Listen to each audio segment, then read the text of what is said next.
मैंने इस वक्त का अगर 24 का चुनाव हुआ तो भारत की जनता के चिथड़े उड़ जाएंगे, चिथड़े। तुम पर कोई रोने वाला नहीं मिलेगा, इतनी लाशें पड़ी। लेकिन अभी तो समझ में नहीं आ रहा ये विनाश का इतिहास क्यों बना रहे हो,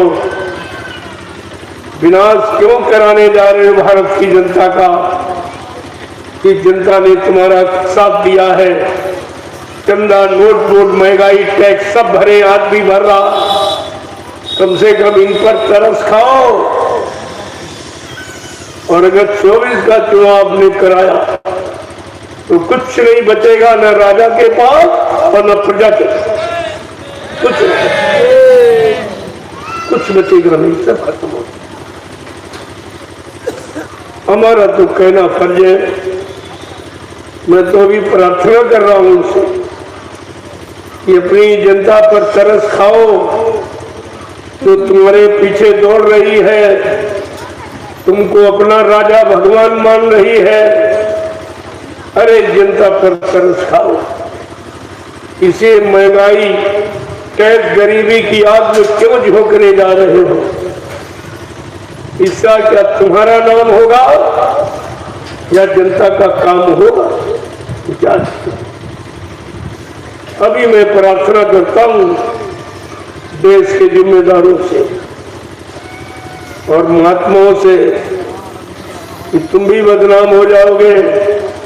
तुमने अच्छी सच्ची नीति राजा को क्यों नहीं दी, अच्छे सच्चे रास्ते की जानकारी राजा को क्यों नहीं कराई। तुम भी दोषी हो जाओगे। जो चार शंकराचार्य बैठे हो, सारा दोष तुम्हारे पर आ जाएगा। तुम भी कुदरत की मार को सह नहीं पाओगे। तुम्हारा कर्तव्य है। और वैसे भी महात्मा और मंत्री अच्छी सलाह के लिए रखे जाते, अपने राजा को समय पर अच्छी सलाह दे, अच्छे सच्चे रास्ते पर चलने की प्रेरणा दे। उनका कर्तव्य पूरा हो जाए, उनको भी सम्मान मिल जाए और राजा अच्छे काम करे तो प्रजा उनकी भी पूजा करे। मैं कोई निंदा आलोचना नहीं कर रहा हूं। मैं तो हर युग की भांति केवल एक प्रार्थना कर रहा हूं कि मान जाओ तो तुम्हारे लिए, प्रजा के लिए अच्छा है, राजा प्रजा दोनों के लिए अच्छा है। और नहीं मानोगे तो तुम जानो, तुम्हारा काम जाने। मेरा फर्ज है कहने बताने का, कोई नहीं करा। पूरे हिंदुस्तान में मेरे सिवा कोई नहीं करा मंच से।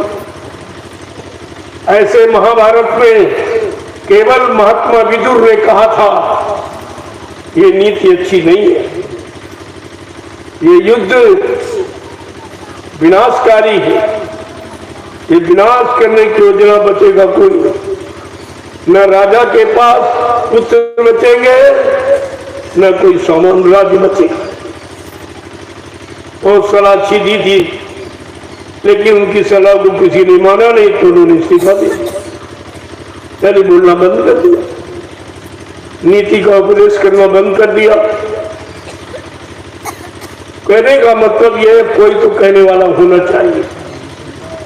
देश समाज के प्रति, देश समाज परिवारों में रहने वाले लोगों के प्रति किसको प्रेम है, किसको भारत की जनता से लगाव है।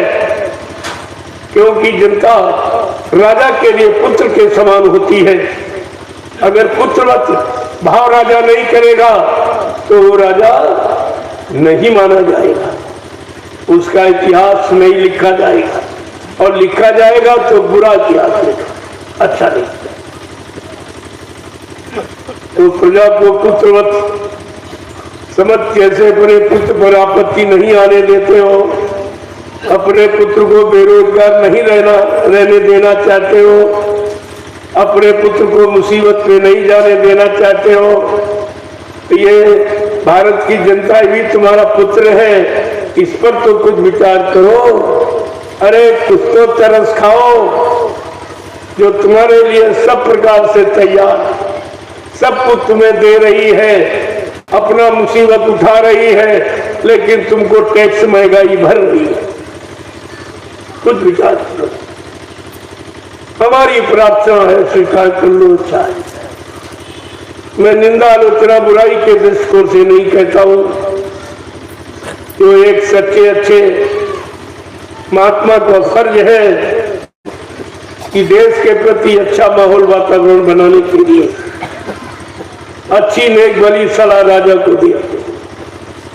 अब राजा न सुने तो वो तो उसकी जिम्मेदारी, लेकिन मेरा फर्ज है अच्छी सच्चे रास्ते की जानकारी रखना। और नहीं मानोगे तो तुम जानो, तुम्हारा काम है।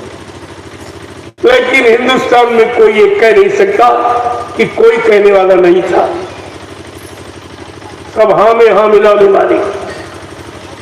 अलग गलत रास्ते पर राजा जा रहा हो, किसी कारणवश भूल भ्रमवश, अगर भारत की जनता या उसके जिम्मेदार सहयोगी सब उसको उसी तरफ जाने की सलाह दे रहे हैं, इसका मतलब ये सब तुम्हारे विरोधी ही, ये विरोधी है पक्के। लेकिन तुम ये समझ नहीं पाओगे, तुम्हारे में सच्ची सही जानकारी का अभाव है, क्योंकि तुम महात्माओं की बात सुनते नहीं हो। अहंकार बस अपने आप को बड़ा मानते हो, जबकि बड़ा शब्द बहुत बड़ा है। बड़े शब्द की बड़ी महिमा है, बड़े शब्द का बड़ा कर्तव्य है, बड़ी जिम्मेदारी है। ऐसे बड़ा नहीं कहा जाएगा। कोई पद से कुर्सी पर बैठ जाए बड़ा नहीं, नाम के आगे कुछ लिखने लगे वो बड़ा नहीं है। बड़ा है कर्म करने वाला, जो सबके प्रति अच्छा और सच्चा कर्म करता है और सबको अच्छे सच्चे रास्ते पर चलने की निरंतर योजना बनाता है और सबको सतगामी बनाता है, वो बड़ा है, उसको बड़ा माना जाता है। तो मैं तो प्रार्थना ही कर सकता हूं नागरिक की हैसियत से। मैं इस भारत देश का नागरिक हूं, मेरा भी कुछ फर्ज है देश के प्रति, तो मैं आपके सामने रख रहा हूं। मैंने कितने करोड़ लोगों को अच्छा सच्चा बना दिया और आज भी निरंतर बनते चले जा रहे। ये भीड़ उसी का प्रमाण है, क्योंकि जब मैं निकला था 28 मई 2012 को, तो मेरे पास एक भी आदमी नहीं, मैं अकेला दौड़ता था। मैं दिन भर बोलता था, रात भर चलता था। सोने खाने का समय नहीं था बिल्कुल। 4 वर्ष समय ऐसे निकला, कभी 10 व्यक्ति जुड़े हट गए, कभी 100 जुड़े हट गए, कभी 1000 जुड़े हट गए, क्योंकि लोगों की इच्छा कुछ और थी, वो भिक्षा मेरे पास नहीं थी। तो मैं किसी से कुछ लेता नहीं, आज भी नहीं मांगता। आज भी हिंदुस्तान में केवल मेरा रिकॉर्ड है कि किसी से कुछ नहीं मांगता और कोई इच्छा भी नहीं। न कुछ बनने की इच्छा है, न कुछ रखने की इच्छा। आज भी तो हिंदुस्तान में कोई नहीं होता। सबकी इच्छा, मान, सम्मान, अधिकार, लेकिन मैं इससे बहुत हूं। मैंने स्पष्ट कहा है, हमको आपसे न धन तुम्हारा चाहिए, न सामान चाहिए, न अधिकार चाहिए, न चंदा नोट आपसे चाहिए। हमको तुम्हारी जरूरत है। हमको अपनी जरूरत नहीं, तुम्हारी जरूरत। और लोगों को तुमसे चंदा नोट पैसे मान सम्मान की जरूरत है, और हमको तुम्हारी जरूरत। कितना अंतर है, जरा अंतर पर आप विचार करिए। हमको तुम्हारी जरूरत है और लोगों को तुम्हारे धन और सामान और चंदा नोट की जरूरत है। कितना अंतर है पहले, क्योंकि मैंने ये सबको देखा है।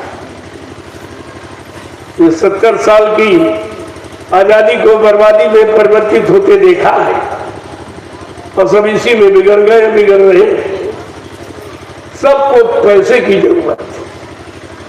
तूने कहा नहीं पैसा क्या लेके जाओगे? तुम्हारे पहले परिवार से कितने चले गए, कुछ लेके गए, तुम क्या लेके जाओगे? जब कुछ जाएगा नहीं तो चोरी क्यों करते? पैसे की चोरी।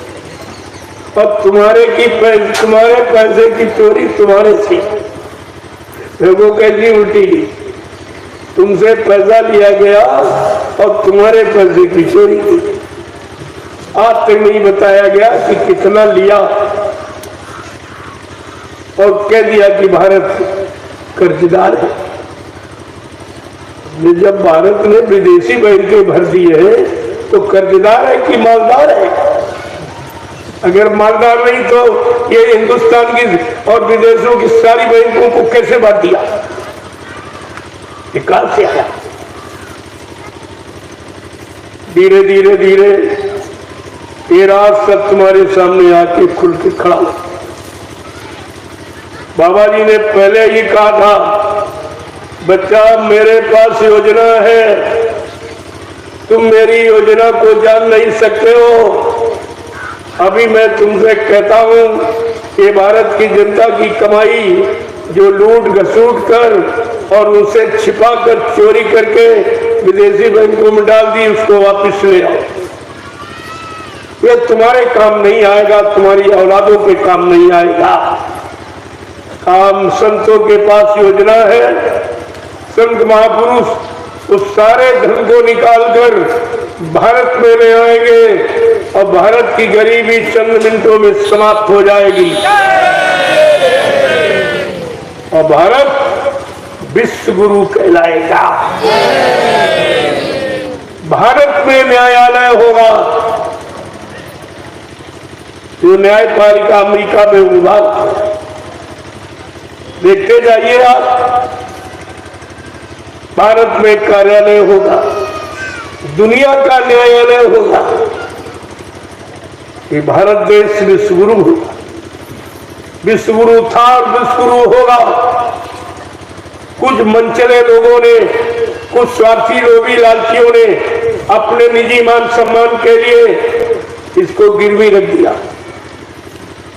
लेकिन ये चाल किसी के चले। संत महापुरुषों के आगे उससे ईश्वर ब्रह्म पार ब्रह्म भी डरता है, ब्रह्मा विष्णु महादेव भी डरते हैं और सारी शक्तियां थर थर कांपती हैं।